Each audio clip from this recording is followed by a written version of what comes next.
Nicole, thank you. Only on 5 tonight, coronavirus or COVID-19 has forced some local church missionaries from the Church of Jesus Christ of Latter-day Saints to come home early and self-quarantine. NBC5's Aaron Nilsson spoke with them about how they're adjusting to their unique circumstances. We went from a partial quarantine to like a complete quarantine in such a short amount of time as well. It just happened so fast. And then it kept on getting worse and worse and worse and worse. And the other missionaries were like, what's gonna happen? What's going on? Returning home after completing a full-time 18 or 24-month church mission is normally a big deal and a highlight moment for many missionaries. Welcome home, Meg! A perfect example is this welcome home parade procession in Medford for Meg Gebhardt. She and fellow 20-year-old Jacob Johnson of Ashland had their homecoming sooner than expected because of COVID-19.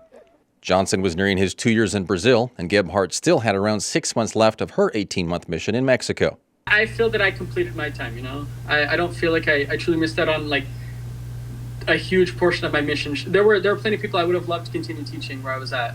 There were a few families that I would have loved to be able to see progress, but I won't be able to. This is awful because you were like, I didn't finish.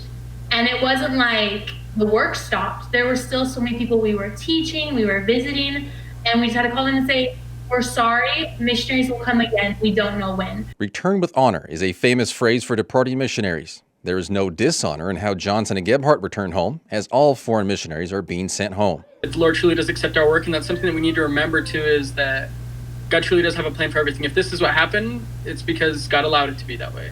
I'm not the only one who's going through this weird confusion. There's people that actually are having it a lot worse. And it kind of realigned my priorities, because at first I was like, bah humbug, I was super grumpy. I was like, this is the worst. And then I realized, you know what? I'm here with my family. I'm healthy. We're safe.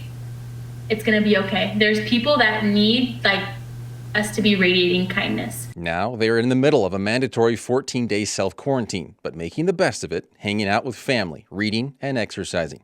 In Medford, Aaron Nilsson, NBC5 News.